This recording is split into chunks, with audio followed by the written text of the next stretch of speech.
안녕하세요. 오늘도 사연 살롱을 찾아주셔서 감사합니다. 얼마 전 저희 친정엄마는 아빠를 되찾았고 저는 미저리 같은 남편과 이혼하고 말았어요. 제가 이혼하게 된 계기 중 한 80%는 시모 탓인 것 같아요. 남편을 두고 미저리라고 표현하기도 좀 그렇네요. 남편은 딱 잡은 물고기 밥 안 준다는 심보로 결혼 후엔 밖으로만 돌았거든요. 결혼 전엔 진짜 어땠는 줄 아세요? 저한테 바짝 엎드려서 공주 대접 왕비 대접 저리 가라였죠.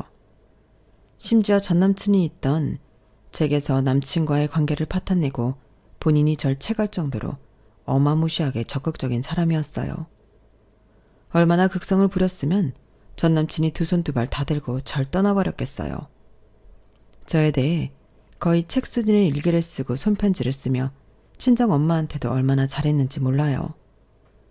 지금 와서 생각하면 그게 절 사랑해서 그런 게 아니고 단순히 욕심이 많아서 절 소유하려 들었던 것 같아요.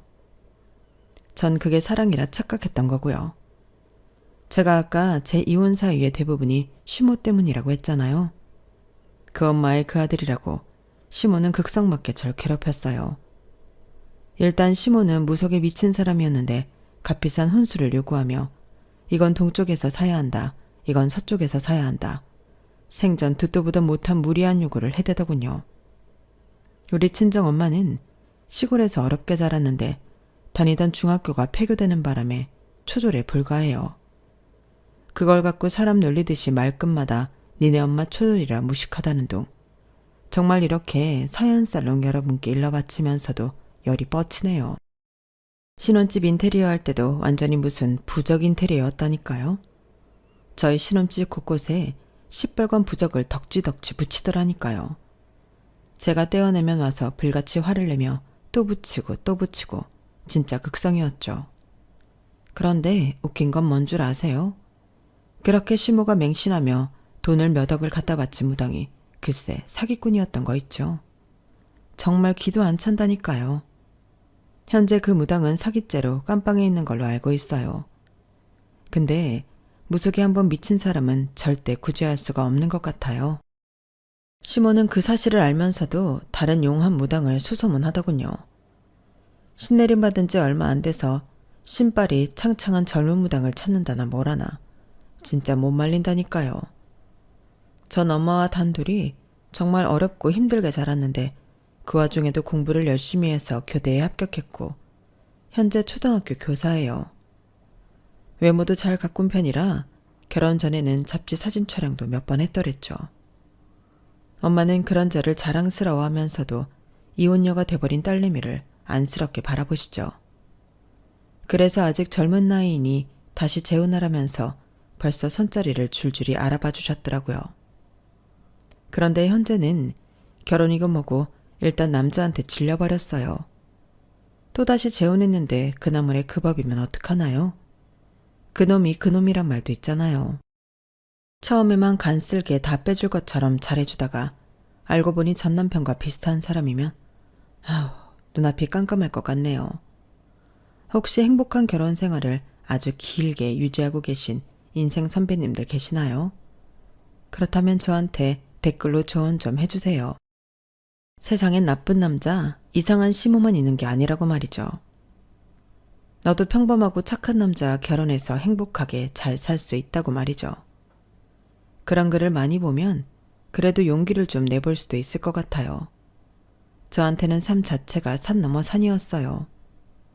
우리 친정엄마도 시모한테 시달려서 미혼모 신분으로 외동딸인 절 낳아서 여지껏 혼자 키우느라 힘드셨는데 저도 시모한테 시달려 이혼까지 하게 되니 이쯤 되면 엄마 팔자를 똑 닮은 게 아닌가 싶기도 합니다. 한 가지 사이다 뒷이야기를 해드리면 현재 시댁 쪽 사업은 폭삭 망해서 땅바닥을 빌빌 기고 있다고 하네요. 시댁과 남편에게 너무 시달려서 일말의 동정심은 하나도 들지 않아요. 그저 쌤통이다 란 말밖에 생각나지 않습니다. 제가 속 시원히 지금까지의 제 인생에 대해 풀어놓으려고 해요. 인생의 우여곡절을 겪으신 분들이라면 제 이야기에 공감 많이 되실 거예요. 그럼 지금부터 시작할게요. 저희 친정엄마네 집안은 뭐 산골짜기에서도 아주 어려운 형편에 속했어요. 농사지을 땅 한 평 갖는 게 소원이었지만 현실은 소장농 신세를 면치 못했죠. 저희 엄마가 늘 그런 말씀을 하세요. 시골에서 농사 짓는 사람들 무시하면 안 된다고. 자기 밭이며 농 가지고 농기계 여러 대 굴려서 농사 짓는 사람들 부자라고. 요즘 농기계들 수천만 원씩 하더라고요. 외할머니, 외할아버지는 그런 땅 한 평을 못 갖고 늘 남의 땅에서 알바 개념으로 일하셨던 거예요. 그러다가 외할아버지가 지병으로 일찍 돌아가시고 외할머니가 엄마를 데리고 읍내에 새로 세워진 옷공장에서 일을 시작하셨대요. 그곳에서 아빠와 처음 눈이 맞았으니 엄마는 옷공장 이야기를 간혹 하셨어요. 그때 당시 일을 회상하며 얘기하는 엄마의 눈이 바로 영화관이었어요. 그 큰 눈에 많은 것이 함축돼 있었죠. 엄마가 시골에서 다니던 하나뿐인 중학교가 인원수 부족으로 폐교되고 말았어. 중학교에 못 다니게 되자 네 외할머니는 오히려 반가워하시더구나. 돈 벌 사람 한 명 더 생겼다면서. 난 그때 외할머니의 심정을 이해해. 정말 찢어지게 가난한 환경에 남편까지 죽어버렸으니 살 길이 막막하셨겠지. 여튼 읍내 그 옷공장에 들어가 몇 년 동안 하루에 12시간 넘게 외할머니와 함께 일을 했어. 미싱 앞에서 말야. 자면서도 드르륵 드르륵 미싱 소리가 꿈에 나올 정도였지. 듣자 하니 그 공장 주인은 지방에만 수십 개의 옷공장을 운영할 정도로 대단한 부자라더구나. 어쩐지 실제로 공장 주인을 보기가 힘들었었어. 그러다가 마치 왕족처럼 공장주의 가족들이 공장 시찰을 나온 적이 있었어. 우리는 열심히 돌리던 미싱을 잠깐 멈추고 공장주의 가족들을 향해 일제히 90도로 인사를 해야 했지. 그때 공장주의 아들이었던 네 아빠와 눈이 마주쳤어. 우린 한동안 서로 빤히 쳐다봤던 것 같아. 그러다가 난 내 라인의 실장님한테 머리를 한 대 콩 쥐어 박혔지. 인사 안 한다고 말야. 네 아빠의 짙은 쌍꺼풀 진 큰 눈이 엄청나게 신비로웠어. 마치 외국 사람처럼 느껴졌지. 그런데 지금 우리 민정이의 눈이 딱 아빠를 닮아서 너무 신기해. 역시 유전자임은 강력하다니깐. 그때 당시 내 나이 딱 19살이었고 아빠와 동갑이었으니 우리 둘 다 이성에 관심이 참 많을 때지. 네 아빠도 나와 생각이 같았는지 그 후로 우리 공장에 거의 출근하다시피 매일 왔어. 고3이어서 한창 대학 입시 준비로 바쁠 때였는데 자꾸 시골 읍내 공장에 찾아오니 본인 엄마 아빠한테 무진장 혼났다고 하더구나. 네 아빠 대화를 나누며 우린 남몰래 데이트도 하고 손도 잡고 뽀뽀도 했어. 어린 나이였지만 잠깐만 같이 있어도 너무너무 좋더라고. 그러다가 우리 둘 다 20살이 되고 네 아빠가 엄마한테 프로포즈를 했지. 와 엄마 완전 소설 아니 영화 같다. 근데 그 이후의 얘기는 왜 안 해줘? 어떻게 아빠랑 헤어지게 된 건데? 날 낳을 때는 오롯이 엄마 혼자였다면서. 그 얘기는 다 우울한 이야기들 뿐이라 우리 민정이가 좀 크면 하려고 했어. 이제 어느 정도 컸으니 얘기해줘도 될 것 같아. 엄마 아빠는 너무 결혼하고 싶어서 너희 할머니한테 말씀드렸어. 당연히 극대노하셨지. 단순히 화만 내신 게 아니라 조폭을 동원해서 나한테 협박까지 하더구나. 제발 꺼져달라고. 네 아빠한테서 떨어져 달라고. 아주 집요하게 나와 외할머니까지 괴롭혔어. 모욕과 협박을 일삼았지. 너무 무서웠어. 무슨 짓을 할지 모르는 괴팍한 양반이었거든. 그러더니 몇 달 후 한국의 모든 사업을 정리하고는 남미로 의류 사업을 하겠다며 떠나더구나. 네 아빠는 끝까지 날 데려가려고 했어. 하지만 그랬다간 내가 시댁에 의해 뼈도 못 추릴 것 같아서 거절했어. 우린 로미오와 줄리엣처럼 이별해야 했지. 그리고 네 아빠가 그렇게 허무하게 떠난 후 일주일 후쯤 내 뱃속에 우리 민정이가 이미 있던 걸 알게 되었어. 몇 번 정도 남미에 있는 네 아빠에게 연락을 취해보려 했지만 중간에서 누군가 회방을 놓더구나. 아마도 그 늙은망탱이가 그랬겠지. 그런데 엎친 게 덮친 격으로 엄마의 유리한 가족이었던 외할머니가 내 혈관이 터져 바로 돌아가시게 되었고 엄마는 만삭인 상태에서 모든 걸 수습하고 장례를 치러야 했지. 우리 민정이는 동네 산파 할머니의 도움을 받아 원룸에서 나아야 했고, 그땐 절망적이라고 생각했는데 우리 민정이를 내 품에 안는 순간 발끝에서부터 에너지가 머리끝까지 샘솟는 걸 느꼈어. 엄마는 우리 민정이를 낳고 여전사가 되었지. 우리 딸을 위해서라면 무엇이든 못할 게 없었어. 그렇게 열심히 살다 보니 여기까지 오게 되었네. 앞으로도 영원히 엄마는 우리 딸 지킴이로 살아갈 거야. 엄마의 지난 살아온 세월을 듣는데 눈물이 흘렀어요. 20살의 미혼모 신세로 절 낳아서 저와는 19살 차이 나는 젊은 우리 엄마는 실제로 모진 역경과 고난을 겪으며 살아왔거든요. 그놈의 돈 때문에 말이죠. 옷공장에서 일했던 엄마는 다시금 공장을 찾았어요. 이미 아빠네 옷공장은 다 정리하고 남미로 갔기에 그곳 말고 이번엔 박스 공장이었죠. 상자를 만드는 공장을 선택한 이유는 다락방 창고에서 기거할 수 있게 해줬기 때문이에요. 아주 어렸던 절 잠깐이라도 봐주면서 일할 수 있는 좋은 직장이라 여겼던 거죠. 덕분에 전 엄마와 많이 떨어져 있지 않아도 됐지만 종이박스 특유의 신냄새가 아직도 내 코 밑에서 나는 듯해요. 어린 나이에도 머리가 지끈지끈 아플 정도로 그 냄새가 싫었더랬죠. 게다가 그 창고방엔 바퀴벌레와 쥐의 천국이었어요. 어느 날인가는 엄마와 밤에 자고 있는데 찍찍 하는 소리가 들리더라고요. 그런데 그 소리가 점점 가까워지더군요. 저한테 쥐라는 존재는 귀신보다 더 큰 공포였는데 그 망나니 같은 쥐가 결국 제 귀를 깡 물고 갔어요. 전 오밤중에 깍 소리를 질렀고 귀에선 피가 철철 났어요. 엄마도 제 비명소리에 놀라서 깨셨어요. 그 후로 쥐구멍을 철사로 단단히 막아서 쥐는 오지 않았어요. 뭐 바퀴벌레와 곰팡이 등과는 친구처럼 같이 살았죠. 그렇게 나름 잘 적응하며 지냈던 박스 공장에서는 어이없게 너무 안 좋게 끝을 맺고 말았어요. 어느 날 밤 전 대낮인 줄 알고 잠을 깰 정도로 불빛이 환하더군요. 전 잠결에 엄마에게 말했어요. 엄마, 왜 이렇게 밝고 따뜻해? 지금 낮이야? 엄마는 제 목소리에 실눈을 뜨고 밖을 살폈어요. 그런데 갑자기 소리를 치쳤어요. 민정아, 얼른 일어나. 밖에 불이 난 것 같아. 정신 차리고 대피해야 해. 안 그럼 우리 죽어. 저와 엄마는 옷까지만 대충 챙겨서 다락의 사다리를 통해 밖으로 빠져나왔어요. 불길은 무섭게 번져서 어느새 공장을 집어삼켜버리고 말았죠. 엄마는 저를 안전한 곳에 대피시키자마자 공중전화에 달려가서 119에 신고를 했어요.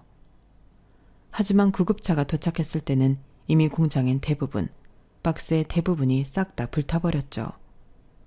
다음 날 공장에서 일하는 사람들이 찾아와서 망연자실하고 있을 때 공장장이 우리 모녀를 불렀어요. 야, 미친 것들. 니네가 창고방에 살면서 난로 틀어놓고 라면 끓여 먹고 하면서 불낸 거지? 얼른 이실 짓고 해. 니네가 방화범이지? 다락방에 기어들어가서 애 새끼 데리고 살겠다고 할 때부터 알아봤어. 아유, 내가 저 집 사정을 봐주는 게 아니었는데 내가 미쳤지. 내가 돌았어. 저희 엄마는 거의 90도로 허리를 구부리고 억울함을 표했어요. 아니에요, 공장장님. 저랑 우리 딸도 불 속에서 죽을 뻔했어요. 저쪽 공장 구석에서 불이 나기 시작한 것 같아요. 저희 때문이 절대 아니에요. 너무 억울해요.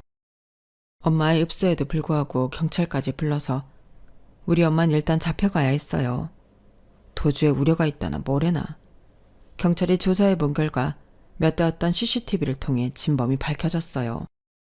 그 전에 알코올 중독자 근로자가 이를 너무 엉망으로 망쳐놔서 공장으로부터 해고당했는데 그 사람이 안갚음을 한 거였죠. 저는 경찰서로 달려가 풀려난 엄마와 얼싸안고 그 자리에서 몇 시간을 엉엉 울었어요. 이젠 하다하다 범죄자로까지 몰린 돈 없고 빽 없는 자들의 서글픔이었죠. 공장일이 신물이란 엄마는 그동안 통장에 조금이나마 저축한 돈으로 원룸을 얻었어요. 전 그곳에서 안정적으로 학교를 다닐 수 있었고 엄마는 한창 인기 많았던 화장품 방문 판매원으로 일했어요. 엄마의 미모가 빼어나니 장사는 아주 잘 됐죠. 나름 인기 있는 방판 요원이었어요. 그러던 어느 날, 참 우리 엄마는 사주팔자에 억울함이 묻어있는 것 같아요. 웬 부잣집에 방문 판매차 들렀는데 갑자기 경찰이 우리 집에 들이닥쳐서 엄마를 조사해야겠다며 데려갔고 원룸까지 싹 다 뒤지더군요. 알고 보니 방문했던 집에 귀금속들이 없어졌는데 저희 엄마가 범인이라 이거죠. 엄마는 그때도 억울함을 호소했어요.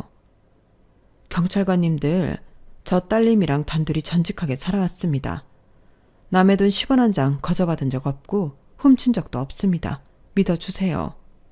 저도 덩달아 외쳤어요. 우리 엄마 도둑놈 아니에요. 우리 엄마를 범인으로 지목한 사람이 나쁜 사람이라고요. 엄마가 얼마나 착한데. 또 며칠 후 범인은 그 집 파출부로 밝혀졌고 엄마는 바로 풀려났어요. 이런 일을 2번이나 겪고 나니 우리 신세가 참 불쌍했어요. 전 이 일을 계기로 공부를 열심히 했고 엄마는 최대한 돈을 많이 벌기로 다짐했어요. 돈 없고 백 없는 사람이 대한민국에서 살기란 참 팍팍하게 느껴졌거든요. 우리가 억울한 일을 당하지 않기 위해선 돈이든 명예든 권력이든 힘이 필요하다고 생각했어요. 엄마는 은행에서 대출을 받아 오리고기집을 창업하셨어요. 엄마가 워낙 푸짐하게 내가고 친절하게 장사하니 입소문을 타고 장사는 금방 잘 되었어요. 비록 작은 식당이었지만 TV에도 나오고 SNS에도 올라오다 보니 유명 인사들도 가끔 찾아오곤 했어요. 전 공부를 열심히 하면서도 틈날 때면 오리고기 식당에서 엄마를 돕기도 했어요. 그날도 손님이 워낙 많아서 제가 엄마 일을 열심히 도와 서빙을 하고 있는데 한 테이블에서 어떤 할머니가 제 팔을 잡더군요. 여기 잠깐만. 너 혹시 이름이 뭐니?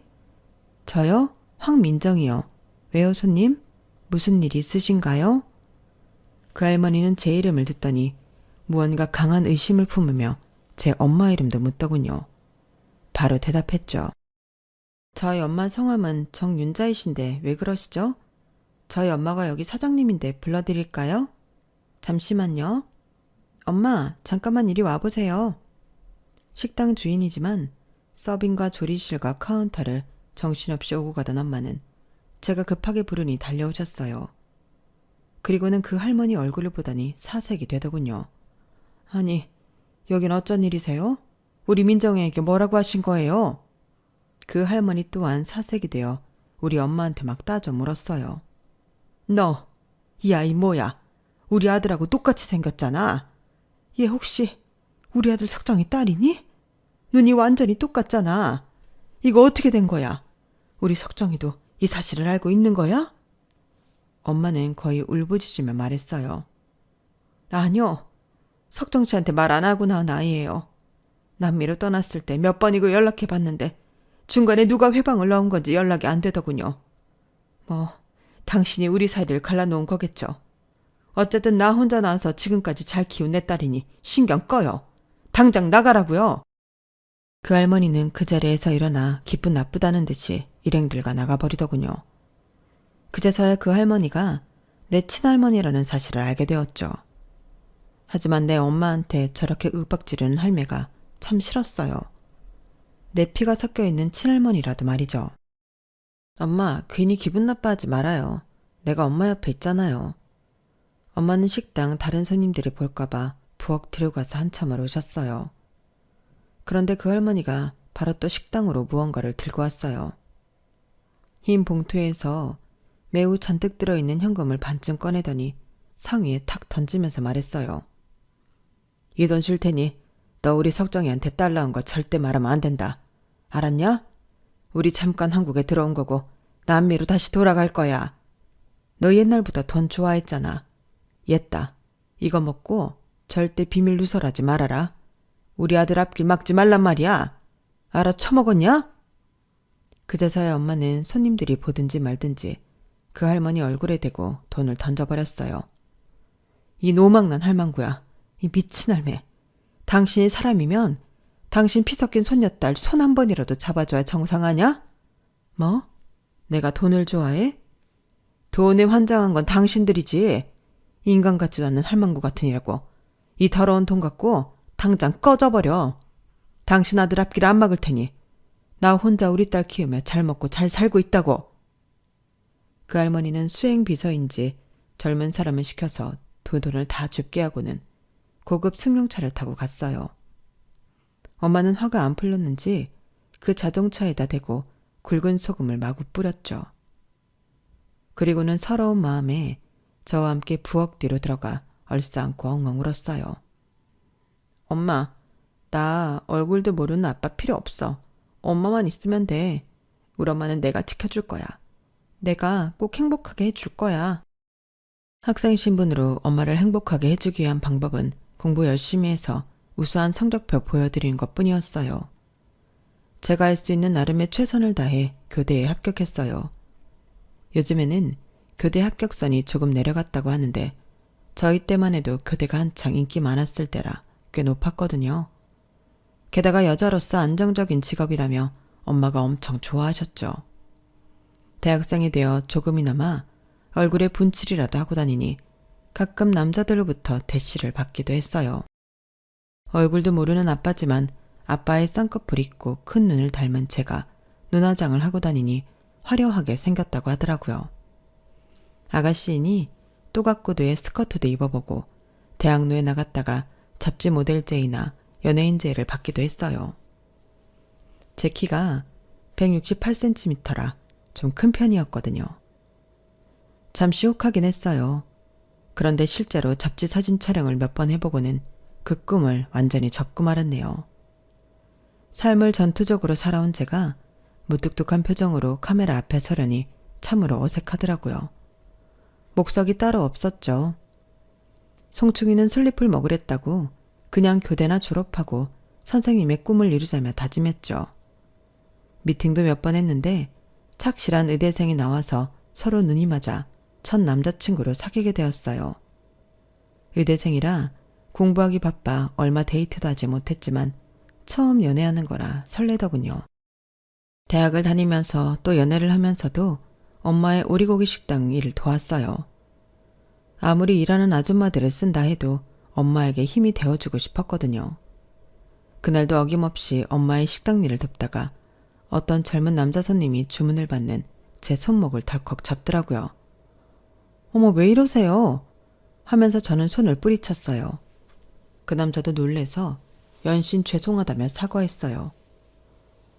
죄송해요. 저도 모르게 그만. 제가 이 집 단골이라 민정 씨를 아주 자주 봤었거든요. 여기 사장님 따님분 맞죠? 저 첫눈에 반해버려서 진작 말씀을 나누고 싶었는데 이제서야 말을 트게 되네요. 근데 제 이름은 어떻게 하셨어요? 그건 사장님께서 따님 부르시는 소리를 듣고 알아챘어요. 저 이상한 사람 아니고 이 근처 사무실에서 아빠 회사 물려받으려고 경영수업 받는 사람이에요. 저 민정씨 연락처 좀 알려주시면 안 될까요? 전 당연히 거절했어요. 그때 당시 남자친구가 있었으니까요. 그런데 그 이후로 정말 그 남자는 스토커가 따로 없었어요. 매일 우리 식당으로 꽃을 보내고 편지를 남겼으며 그래도 제가 반응이 없자 저희 엄마를 구워 삼더군요. 하루는 엄마가 이야기했어요. 민정아, 지철군이 아주 살갑고 우리 식당에 와서 얼마나 일을 열심히 도우고 손님 맞이를 잘하든지 내가 놀라울 정도라니깐? 지금 만나는 남자친구랑 오래된 사이니? 뭐 결혼한 것도 아닌데 혹시나 우리 지철군에게 여지를 좀 주면 안 될까? 그 남자친구 바빠서 잘 만나지도 못한다면서. 그럼 그쪽을 정리해보면 어떨까? 엄마, 무슨 소리세요? 우리 지철군이라니. 누가 보면 엄마 아들이라도 되는 줄 알겠네. 전 그냥 넘어갔지만 엄마의 회유는 계속됐어요. 게다가 김지철이라는 그 남자는 아예 내 남자친구와 1대1로 단판을 벌였더군요. 저 모르게 말이죠. 남자친구가 제게 역으로 이별을 구했어요. 민정아, 우리 그냥 헤어지자. 또 김지철인가 그 인간한테 완전 찍혔더라. 앞으로 그 인간 조심하는 게 좋을 거야. 그 새끼가 아주 내 삶을 어지럽히고 있다고. 반협박을 해서 말이야. 나도 어차피 의대 공부 따라가기도 벅차서 연애 정리할까 했는데 차라리 잘 됐어. 우리 그만 만나자. 전 너무 황당했어요. 그런데 지금 생각해보면 전 남자친구의 말이 맞았어요. 김지철, 이 인간은 멀리해야 할 종자였어요. 하지만 그땐 몰랐죠. 남친에게도 차였겠다 심란한 마음을 갖고 있었는데 그 틈을 비집고 그 남자가 들어왔어요. 웬 에세이집을 들고 왔더군요. 이게 뭐예요? 웬 책이에요? 그거 제가 출판사에 의뢰해서 출간한 책이에요. 이 세상에 단 하나뿐인 책이죠. 제가 민정씨를 처음 본 순간부터의 모든 기록이 거기 편지 형식으로 수록돼 있어요. 집에 가서 한번 천천히 읽어보세요. 그게 제 진심이니까요. 그 남자는 절 위해 책까지 제작해왔고 집에서 읽어봤는데 단 하루 만에 저도 껌뻑 넘어가고 말았어요.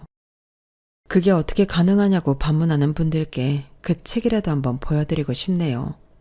얼마나 구구절절히도 절 아끼고 사랑하는지를 잘 보여주는 책이었죠.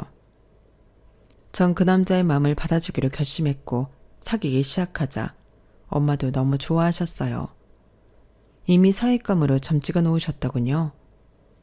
김지철 이 남자 사귀면서 공주 대접을 받긴 했어요. 세상 처음 받아보는 융숭한 대접이었죠.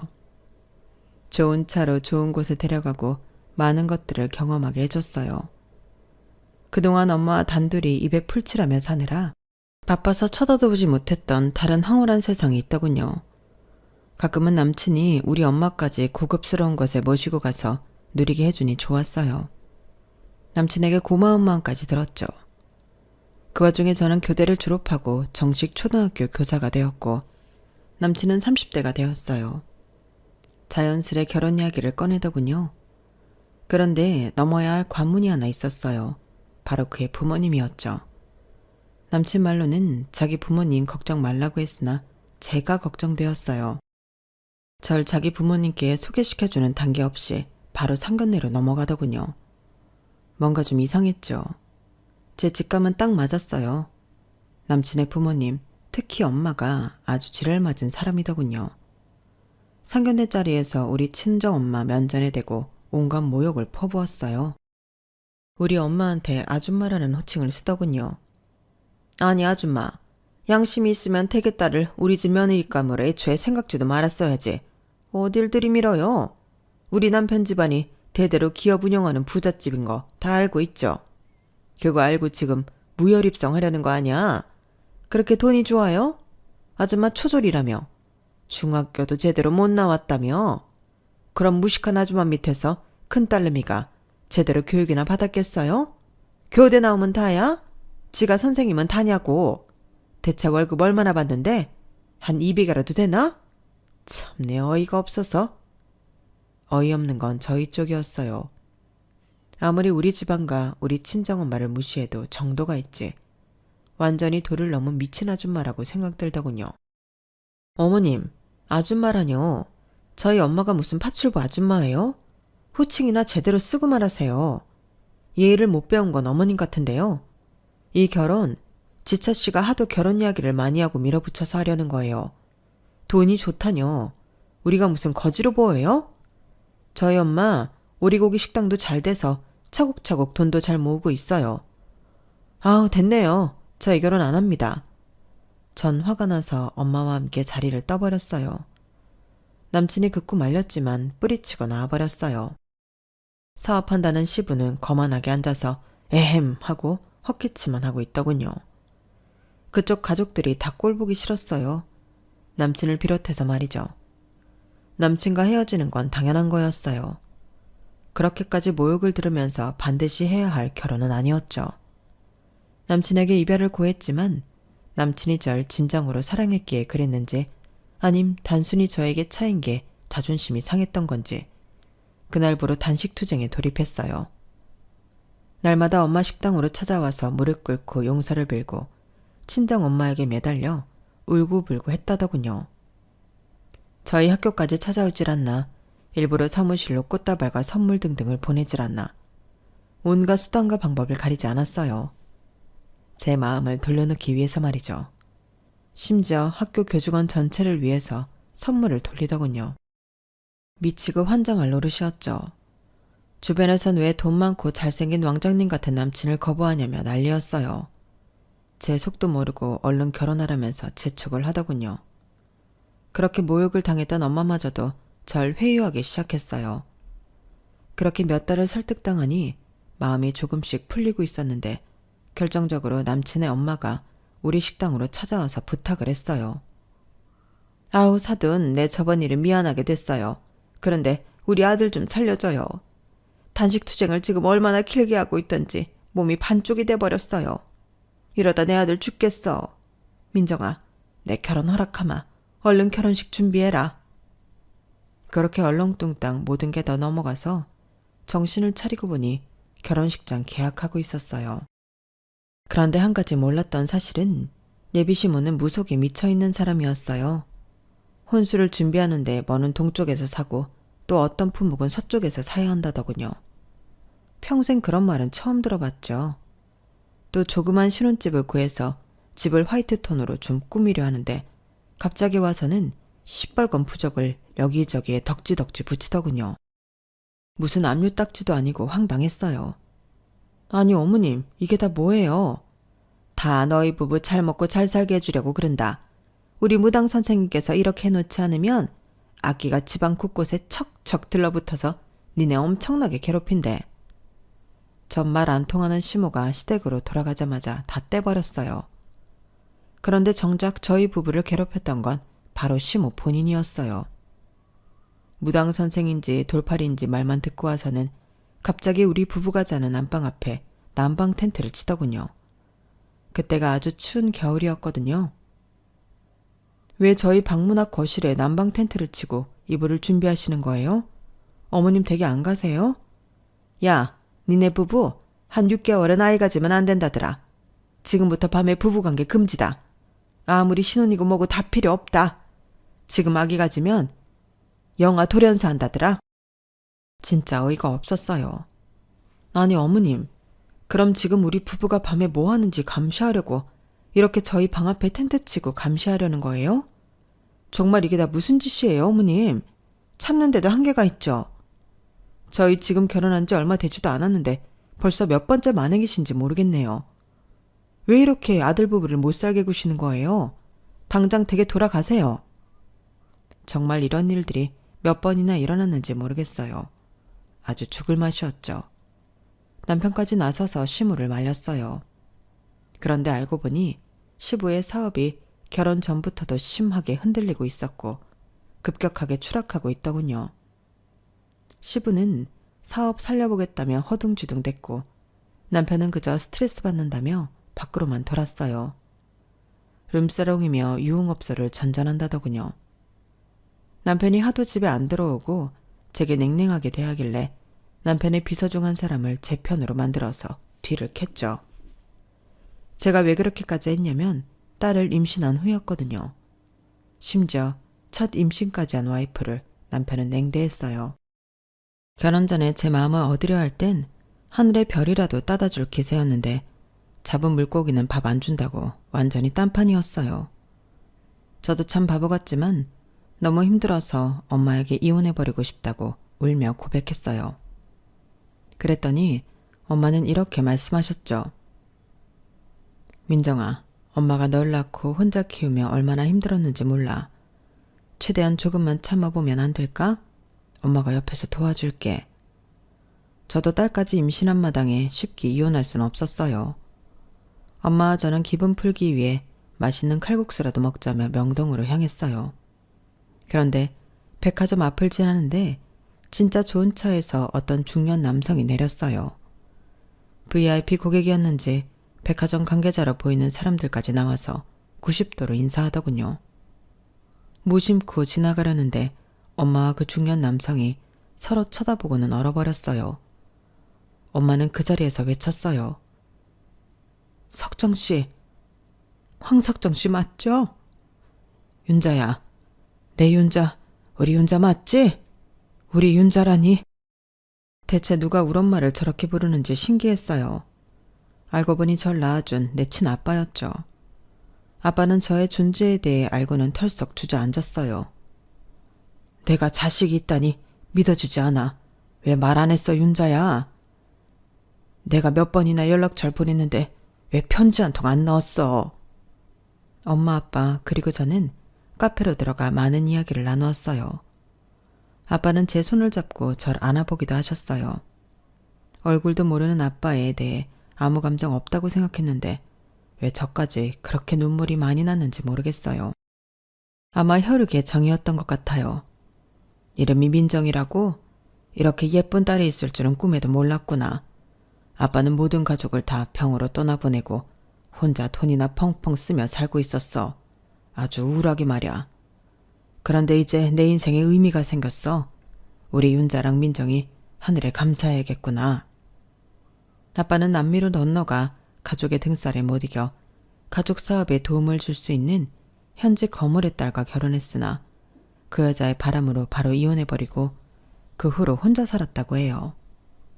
부모님께서는 치매와 암 등으로 돌아가시고 아빠도 더 이상 타국에서 의류 사업하는데 한계를 느껴 모든 걸 정리하고 한국으로 돌아오신 상태라고 하네요. 그동안 벌어온 돈을 모두 부동산에 투자하고 월세 받으면서 취미생활 정도 하시고 편하게 살고 계신 상태였어요. 백화점 VIP 고객이 될 정도로 쇼핑이나 하고 전 세계 여행이나 다니면서 말이죠. 워낙 돈이 많은 나름 상류층이니 아빠의 인맥은 상상 초월했어요. 아빠 말을 듣고 있으면 신기할 정도였죠. 엄마 아빠는 바로 살림을 합쳤어요. 아빠의 만류에도 불구하고 엄마는 오리고기 식당을 계속 운영하고 싶다고 했어요. 제 바람은 엄마도 식당 일 그만두고 편하게 사셨으면 했는데 끝까지 고집을 피우셨어요. 하여간 엄마 아빠는 이렇게 다시 재회하여 행복한 중년, 노년을 맞이하셨는데 그때쯤 제 상태는 말이 아니었어요. 아무리 엄마와 고민 상담을 하고 심지어 정신과까지 가서 진료를 받을 정도로 스트레스가 극심했기에 뱃속에 아이가 제대로 붙어있지를 못했나 봐요.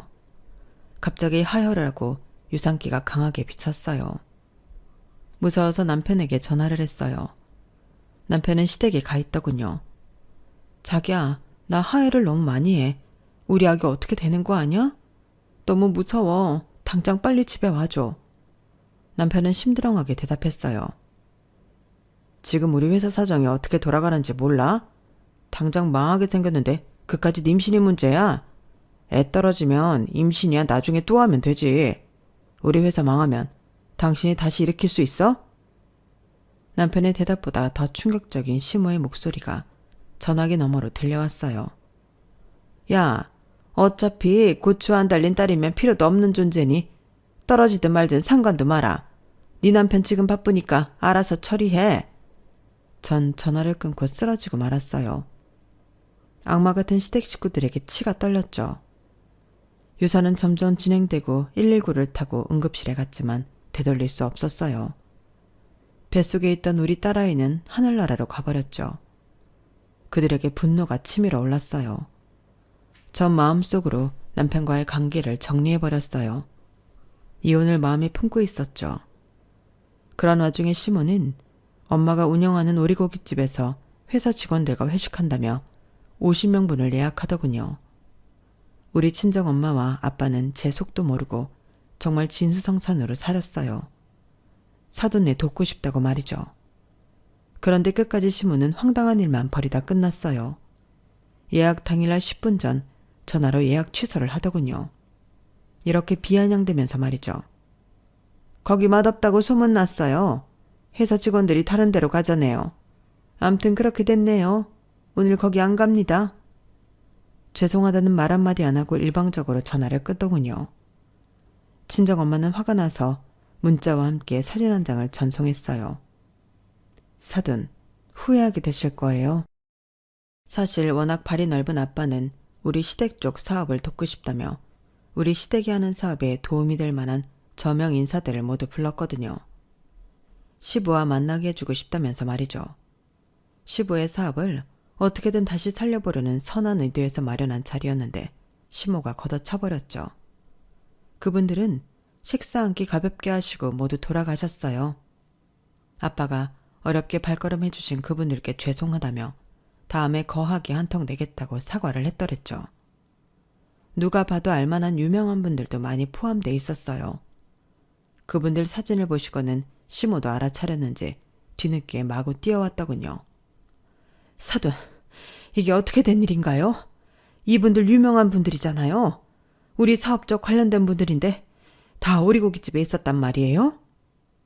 친정엄마는 늘 시모한테 잘 보이기 위해 최대한 예의를 갖춰 말했는데 이젠 아니었어요. 의기양양하게 시모를 깔보며 목소리를 높였죠. 그래요. 댁내 사업이 하도 망해간다기에 우리 남편이 그쪽 사업 좀 살려주려고 자리 마련한 거였는데 되기 10분 전에 걷어차버렸네요. 역시 무식한 사람은 뭘 해도 안 된다니깐? 나 초졸이라고 상견례 자리부터 아주 무시하더니 그쪽도 뭐 IQ는 그리 높지 않은 것 같네요. 몇십 년 만에 다시 재회한 우리 남편 재산이 몇백억 원 되거든요. 인맥도 아주 화려하고요. 우리 딸이 이혼하고 싶다는 이유를 알겠네. 그래서 오늘부로 우리 부부는 민정이 이혼 찬성하기로 결정 내렸습니다. 이제 사돈도 아니고 그냥 남남이니 이제 가세요. 우리 식당 얼씬도 하지 말고 그냥 꺼지라고요. 시모가 희번떡거리며 우리 친정엄마 손을 잡고는 머리를 조아렸어요. 사돈어른 재산이 몇백억이라고요? 우리가 지금 몇십억 원을 못 막아서 사업을 다 말아먹게 생겼는데 조금만 보태주시면 안 될까요? 사업 다시 재기하면 이자까지 쳐서 반드시 갚겠습니다. 네? 사모님, 아니 사돈어른. 이어 제가 나섰어요. 그 더러운 손으로 우리 엄마 손잡지 말아요. 내가 처절하게 유산할 때 뭐라고 했어요? 고추 한 달린 여자는 다 필요 없다면서요. 그 논리라면 어머님도 뭐 필요 없는 존재겠네요. 당장 나가주세요. 남편과는 바로 이혼할 거니까. 이제 남남입니다. 속이 다 시원했어요. 그 소굴에서 나올 수 있다고 생각하니 하늘을 날아갈 것 같이 가벼웠죠. 그렇게 모든 게 다 끝났어요. 영원할 것 같은 남편의 사랑도 우리 결혼도 너무 비극적이고 더럽게 끝나고 말았네요. 당장은 여자 마음 얻기 위해 간쓸게 다 빼줄 것 같은 사람 너무 믿지 마세요, 여러분. 진짜 그 속내까지 다 파악한 후에 결혼 결정 내리시길 바래요. 남편을 비롯한 시댁 식구들한테 크게 대이고 나니 왠지 친절한 사람도 곧이곧대로 믿지 못하겠네요. 이러다 사람 불신증 걸리는 거 아닌가 모르겠어요. 어쨌든 전 엄마 아빠와 함께 궁과 같은 집에서 함께 살며 몸과 마음을 추스르고 있어요. 휴직계를 냈던 학교에 다시 복직하며 아이들의 환한 웃음을 보니 저절로 치유되는 느낌이기도 합니다. 이렇게 다시 살아가면 다 잊혀지겠죠. 시간이 약인 듯해요. 들리는 풍월에 의하면 남편 집안은 아주 폭삭 망했다는데 꼬수어 죽겠네요. 우리 집에 와서 돈 빌려달라는 소리만 안 했으면 좋겠어요. 물론 빌려달라고 해봤자 쫓겨나기밖에 더 하겠어요. 아주 쌤통입니다. 복수의 일환으로 매우 행복하게 잘 살 거예요. 전 남편 보란듯이 말이죠. 여러분께서도 누군가에게 최고의 복수를 하고 싶다면 보란듯이 최대한 행복하게 건강하게 잘 사시길 바래요. 그럼 모두 행운을 빕니다. 여러분, 사연 댓글에 응원과 현명한 조언 부탁드려요. 좋아요와 구독은 저에게 큰 힘이 됩니다. 오늘도 좋은 일 가득하세요.